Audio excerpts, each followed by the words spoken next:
सभी को जय मसीह की। परमेश्वर का धन्यवाद हो।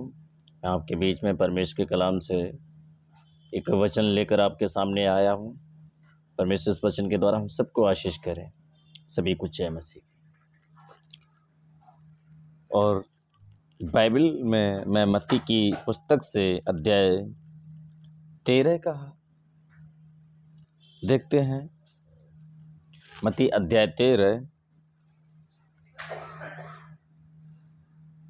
और 3 से देखते हैं। 13 का 3 से। और उसने दृष्टांतों में बहुत सी बातें कहीं। एक बीज बोने निकला। बोते समय कुछ मार्ग के किनारे कुछ गिरा, पक्षियों ने आकर उन्हें चुग लिया। कुछ बीज पथरीली भूमि पर गिरे, जहाँ उन्हें बहुत मिट्टी ना मिली और गहरी मिट्टी ना होने के कारण वे जल्द उग आए, पर सूरज निकलने पर वे जल गए और जड़ न पकड़ने से सूख गए। कुछ बीज झाड़ियों में गिरे और झाड़ियों ने बढ़कर उन्हें दबा डाला। पर कुछ बीज अच्छी भूमि पर गिरे और फल लाए, कोई 100 गुना, कोई 60 गुना और कोई 30 गुना। जिसके कान हो वह सुन ले। आमीन, हालेलुया।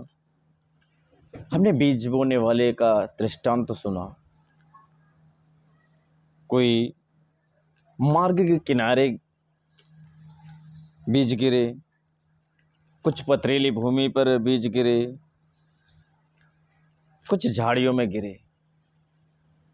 4 तरह के बीज बताए गए हैं और कुछ अच्छी भूमि पर गिरे हैं।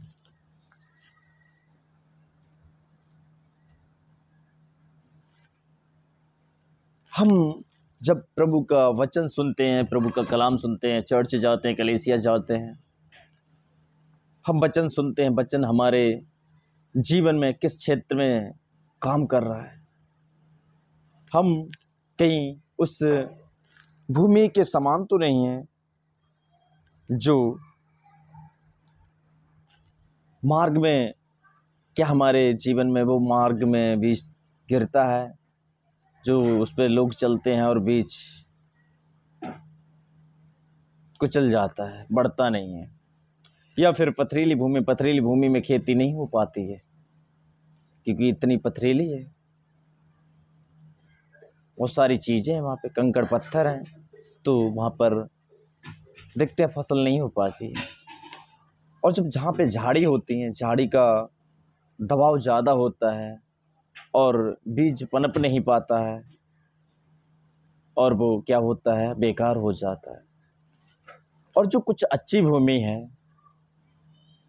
जो अच्छी भूमि पर बीज गिरता है, बीज बताता 30, 60, 100 गुना फल लाता है। मेरे प्रियो, आपको अच्छी भूमि बनना है, क्योंकि मैं उन तीनों दृष्टांत के बीच में नहीं जाते हैं, मैं सिर्फ एक ही दृष्टांत के बीच में जाता हूँ और उसके विषय में मैं चर्चा करता हूँ। अच्छी भूमि। अच्छी भूमि हमेशा अच्छा फल दे सकती है, अच्छी उपज दे सकती है और वो उसकी तारीफ होती है अच्छी भूमि की कि बहुत अच्छी भूमि है। मैं जानता हूँ, अगर सांसारिक तौर पे यदि हम देखें तो आपके गांव में जो भूमि होगी, जो ज़मीन होती है, अगर उसमें फसल अच्छी होती है, वो अच्छी भूमि, अच्छी मिट्टी है उसकी, तो आप उसकी तारीफ करते हो। आप उस खेत को अच्छा समझते हैं कि ये मेरा खेत, ये मेरी ज़मीन बहुत अच्छी है, इसमें हर तरीके की फसल अच्छी आती है। जब भी कोई भी इसमें फल डालें, कोई भी बीज बोएं, वो अच्छी फसल देती है। मेरे प्रियो, मैं कहना यही चाहता हूँ, आप खुदा के लिए एक अच्छी भूमि बन जाइए। आप परमेश्वर के लिए एक अच्छी भूमि बने, ताकि जब परमेश्वर का बीज आपके अंदर आए, वो फलवंत हो जाए, वो 30 गुना, 60 गुना, 100% का फल होने वाला आप बन जाइए। परमेश्वर आपसे चाहता है, परमेश्वर उन कैटेगरियों में नहीं रखना चाहता है जो पथरीली भूमि हो, जो हालेलुया हालेलुया मार्ग वाली भूमि हो, जो झाड़ियों वाली भूमि हो। नहीं, आप एक अच्छी भूमि, और अच्छी भूमि खुदा ने आपको बनाया है। आप अच्छी भूमि बने खुदा के लिए और अच्छा फल लाएं खुदा के लिए। खुदा का जब भी आप वचन सुनते हैं, वचन को ध्यान से सुनिए, कैरी कीजिए, अपने हृदय में उसको होल्ड कीजिए, रखिए, उस पर मनन कीजिए, चिंतन कीजिए, अध्ययन कीजिए उस पर कि सच में जो खुदा का वचन है वो मुझसे क्या कहना चाहता है, मुझे किस तरह से फलवंत होना है, कैसे आशीषित होना है, कैसे इसमें आगे बढ़ना है। और आगे मेरे प्रियो आप तभी बढ़ सकते हैं, आशीषित तभी हो सकते हैं, फलवंत आप तभी हो सकते हैं जब एक आप अच्छी भूमि बनेंगे। एक अच्छी भूमि, आप को अच्छी भूमि बनने के लिए, अच्छी फसल उगाने के लिए आपको स्वयं बदलना पड़ेगा, स्वयं अच्छा होना पड़ेगा। आपके जीवन में आप इस बात को खुद अनुमान लगा सकते हैं, कहीं आपके अंदर पथरीला स्वभाव तो नहीं है।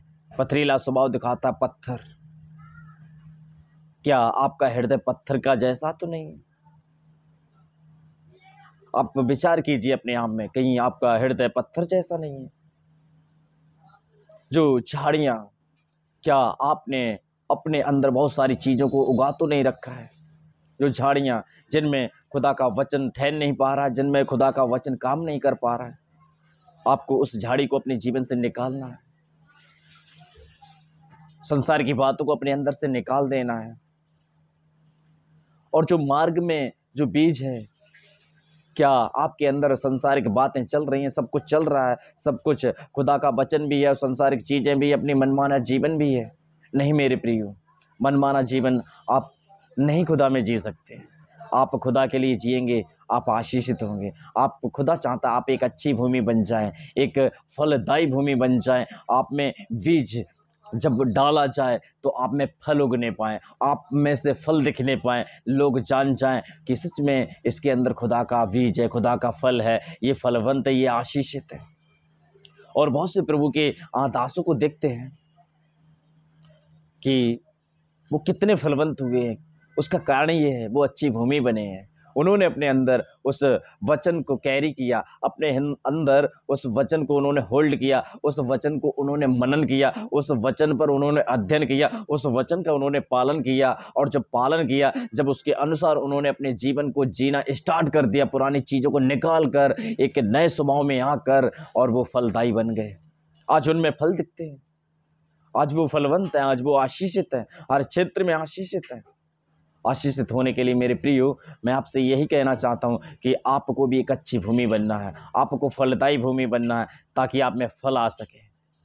तो मैं उम्मीद करता हूँ हम सब आशीषित हैं और अच्छी भूमि हैं, और प्रभु के लिए हम 30, 60, 100 गुना फल लाने वाले हैं।